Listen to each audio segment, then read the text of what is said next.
Casey's Audio Vault. Ian Dessau from Billy Talent. October 9th, 2009. Hey, what's going on, Casey? Not much. How about you? Not much. We're just sitting in Boston, getting ready for a show tonight. Well, we're very happy to hear that Billy Talent's coming back through Winnipeg, March 20th at the MTS Center. Yeah, we're happy to be back. It's going to be great. We just announced a Canadian tour, and we're bringing some great bands out. Our bros, Alexis on Fire, and Against Me, another great band that we've toured with on the Warped Tour a few times, and just great guys. It's going to be an awesome bill. From the tour schedule, looks like you got a couple more American dates, then headed to UK, and then the real Canadian tour. But you did join us for Rock on the Range, the very rainy Rock on the Range. Yeah, it was a very rainy day, but it turned out to be an awesome show. Billy Talent has played a lot of the UK festivals. Have you ever been rained out at one of those? One time in Germany, there was so much rain. Actually started right towards the end of our set, and youth had to go on afterwards, and people standing in like 3 feet of water and mud. They played for 45 minutes and had to cancel the rest of the set. But it can get pretty nasty out there sometimes. Have you been getting a pretty good response to Billy Talent 3 when you've been playing it live? Yeah, it's been going over great. This is the last day on our American tour, and we've been out here for about a month. By March, we're going to have our full production show and stage show done, and it's going to be awesome. It's going to be really great.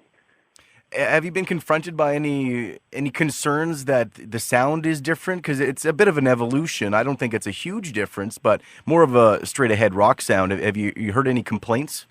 Oh, yeah. We were expecting that. There was, there's some diehard fans that have pointed out that they're not really a fan of the album because it sounds a little too different from the previous two. But for us, it was, we always like to continue to evolve, and I think it would have been a mistake to rewrite the same album that we've already done, and we want to experiment with something a little different this time and go in a direction that really influenced us when we were in high school and we started the band, and when we used to cover bands like Rage Against the Machine and Soundgarden and things like that. So the sound is definitely more like a groove-heavy, rock-heavy kind of album, but it still has the punk roots in it, and that's never going to change. I think it still sounds like Billy Talent.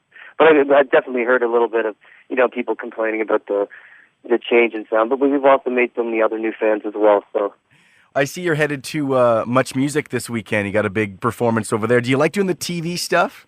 Yeah, well, we haven't done it in a while, so it's going to be really fun. And when Much presented it to us, we thought it was a really cool idea. They're going to have like a 360 camera setup, so people across Canada can watch a show live online and watch it from any angle they want.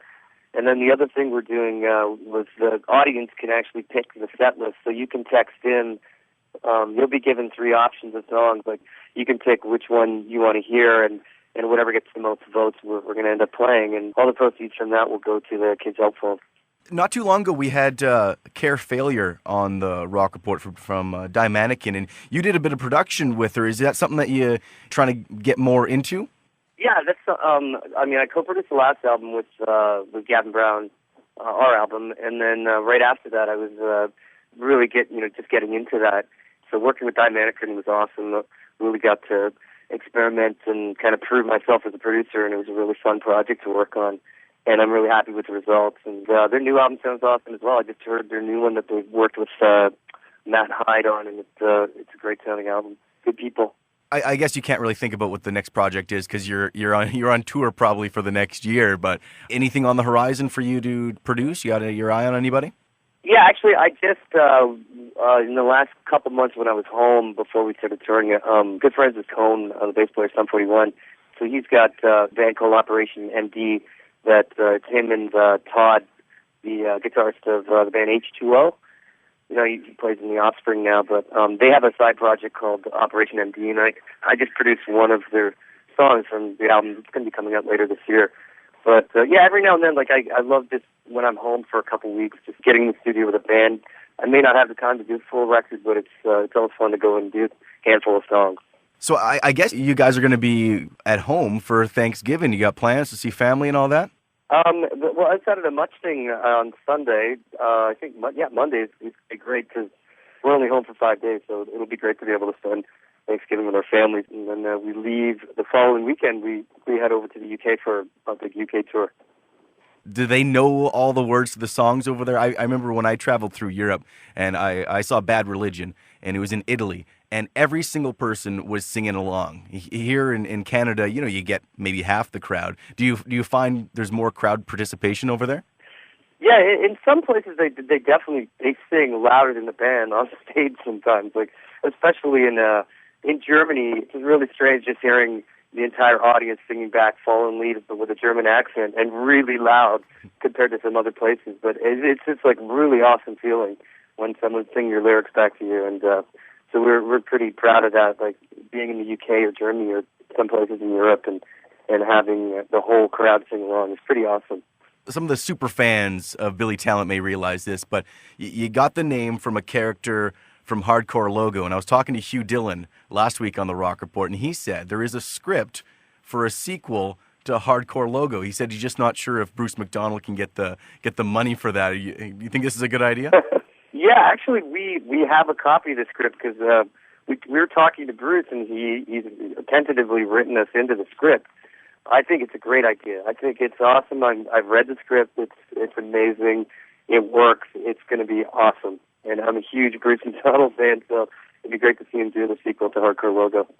Well, what Hugh said is he wouldn't say much, obviously. He said it's a cross between the Matrix and the Sex Pistols. That's funny. Is he? Yeah, I could see that totally. Yeah. Okay, I thought maybe he was just speaking in riddles. I could see that. Yeah, I can't really let the cat out of the bag, but it's like you've seen the first one. Yes, it's a little hard to make a sequel to, but definitely works. Definitely works awesomely. Well, Ian, thank you so much for coming on the Rock Report. We're very happy just announced this. Billy Talent with Alexis on Fire, March 20th at the MTS Center. Tickets go on sale next Saturday. Thanks so much for coming on the Rock Report. Thank you for having me, man. All the interviews you want on iTunes and at Power97.com. Casey's Audio Vaults. Casey Norman is Power 97's music director and can be heard every weekday from 2 till 6 in Winnipeg, Manitoba, Canada. Power 97 is Winnipeg's best rock.